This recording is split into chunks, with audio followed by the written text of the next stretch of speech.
ጉዳችሁ ሁሉ ፍርጥርጥ ነው የሚለው። ደደብነሽ ደግሞ ምንም አታመጣም። ሰላም እንደሆነች መዳፊ ነው ያላል። ደደብ ሚልክን እያከክ ትኖራታለህ። ደደብነሽ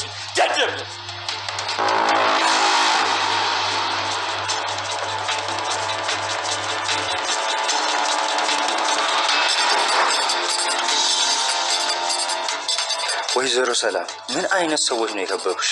ሁሉም አንድ አይነቶች፣ ማሰቢያቸው የተደፈነ ሰው ሁሉ እንደራሳቸው ነው እንዴ የሚመስላቸው? ደግሞ እኔ ደደብ ይለኛል። ውጤቱም እንደሆነ በምንም ታምር አቀይሩት። ከዛ ምን እንደምታመጡ አብረን እናየው ይሆናል። አቶ በኃይሉ ዶክተሩ ላይ ዛተበት። የማስፈራሪያ ዛቻ ደርሶታል ዶክተሩ። ይሄ ደግሞ የተደረገው ውጤቱን ለማስቀየር የተደረገ ጥረት ነው። ዶክተሩ በምንም ሁኔታ ቢሆን ይህንን ውጤት ለማስቀየር እንዳትሞክር፣ አለበለዛ ለሕግ እንዳስፈራራከኝ እናገራለሁ እያለ ዶክተሩም ይገኛል። ዶክተሩ እንግዲህ ገንዘብ ወስጄ ሀቄን፣ እምነቴን፣ ሙያዬን አሳልፌ ልሰጥ አልችልም። የሙያዬን ግዴታ መወጣት አለብኝ። ላጭበረብር አልችልም። በዚህ በርካሽ ገንዘብ ራሴ ማንነቴን የምሸጥ አይደለሁኝም።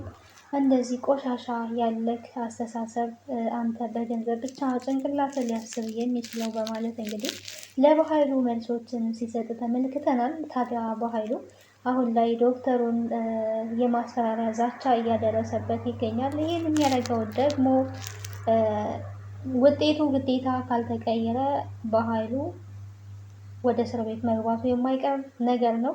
ቃልም ጭምር ወደ እስር ቤት ትገባለች።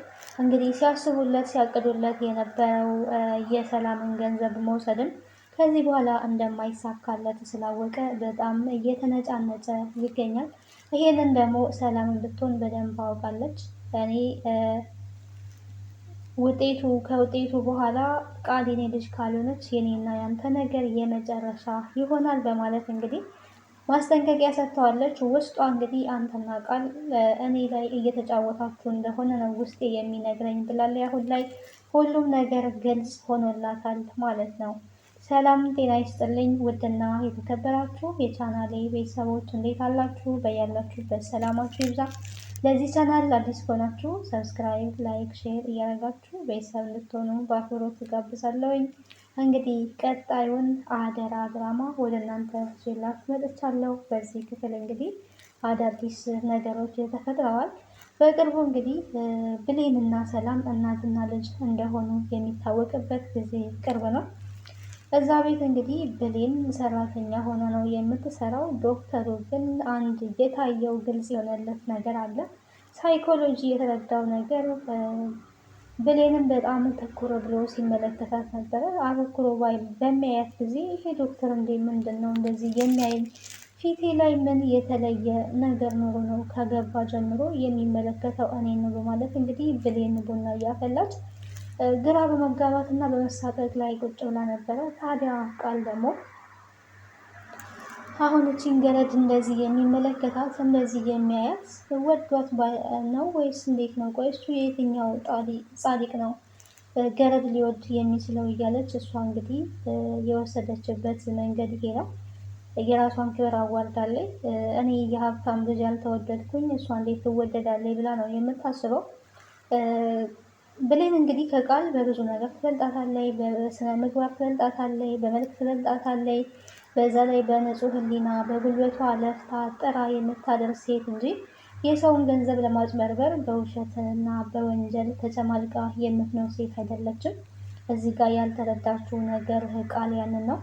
ቃል እንግዲህ ሰው ቤት ገብታ ተቀምጣ የምታስበው እኔ የሀብታም ልጅ ነኝ ብላ ነው ራሷን እንግዲህ እያሰበች ያለችው። ብሌንን ደግሞ ሁሌ ከእሷ ዝቅ አድርጋ ነው የምታያት። በብዙ ነገር ግን ብሌን ትበልጣታለች ማለት ነው። የሰው ልጅ የሚለካበት መስፈርቱ ሀብት ሳይሆን የራሱ ማንነት፣ ንጹህ ሕሊና፣ መልካም ልቦ ነው። ብሌን ጋር ደግሞ እነዚህ ነገሮች አሉ፣ ቃል ጋር የሌሉ ነገሮች ማለት ነው።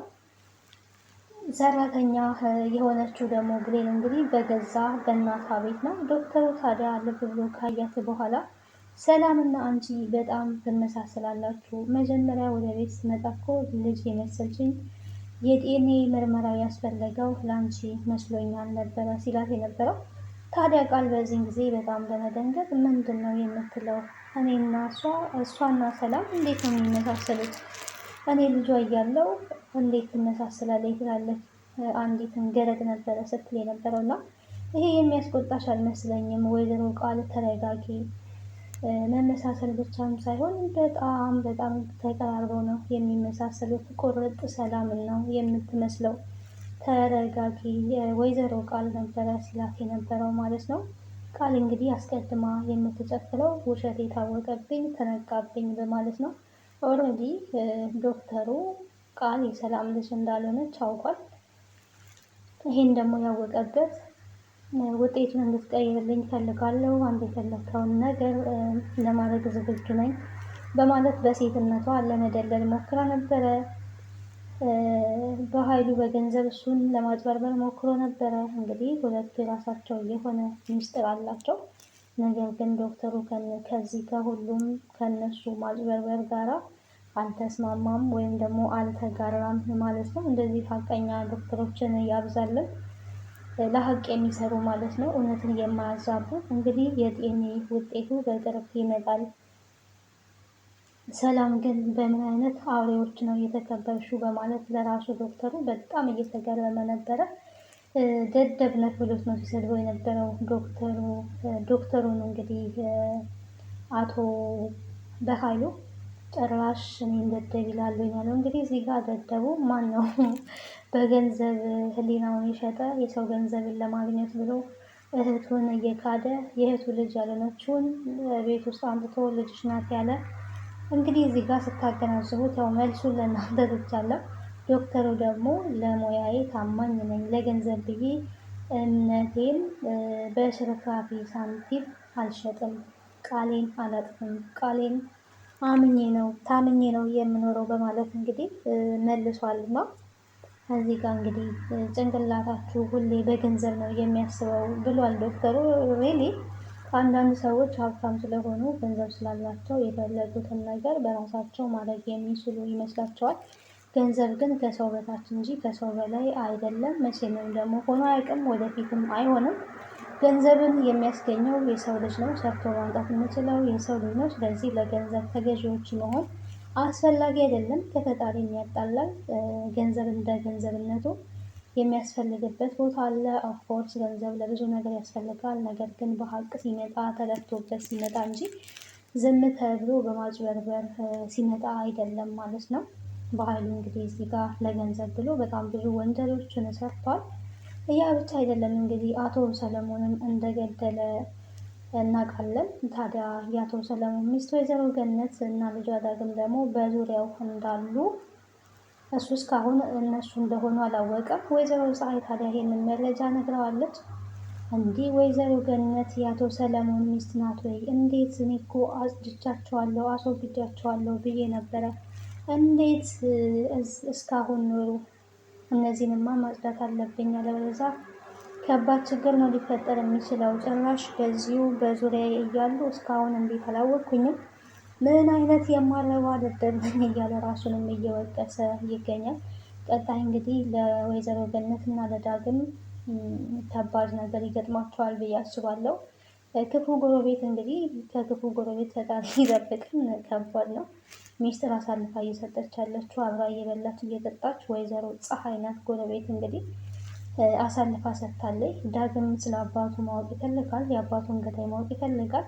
እናትየዋ እንግዲህ ዳግም የአባቱን ገዳይ እንዲያውቅ አልፈለገችም። ምክንያቱም አባትየው ኦልሬዲ ላይመለስ ሄዷል። ይሄንን ነገር ደግሞ ዳግም በኃይሉ እንደሆነ አባቱን የገደለው ከሰማ ልጇን ታጠዋለች። ዝም ብሎ አይቀመጥም። በኃይሉ ላይ ጉዳት ሊያደርስ ይችላል፣ ወላ ሊገለውም ይችላል እና ስለዚህ በዛን ሰዓት ደግሞ ልጇ እስር ቤት ነው ሊገባ የምንችለው። እኔ ያንተን ላጣ አልፈልግም፣ ያ ያለፈ ነገር ነው፣ ስለማይጠቅምህ ነው ልጄ ብላ እንግዲህ አሁን ላይ ደግማ አስምለዋለች።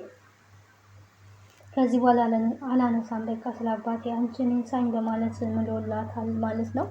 ግን ነገሩ በዚህም አለ በዛ አሁን ላይ በኃይሉ ጋር ስለደረሰ ከባድ ነገር ይፈጠራል ብዬ አስባለሁ። ለዛሬ እንግዲህ ይዤላችሁ የመጣሁት ይህን ይመስል ነበር። ቀጣዩን ክፍል ወደ እናንተ ይዤ እስከምመጣ ሰላም ቆዩ። ቤተሰብ ያልናችሁ ቤተሰብ ሁኑ። ሀሳብና አስተያየታችሁን በኮሜንት አስቀምጡልኝ። ወዳችሁና ፈቅዳችሁ ስለምትከታተሉ አመሰግናለሁ።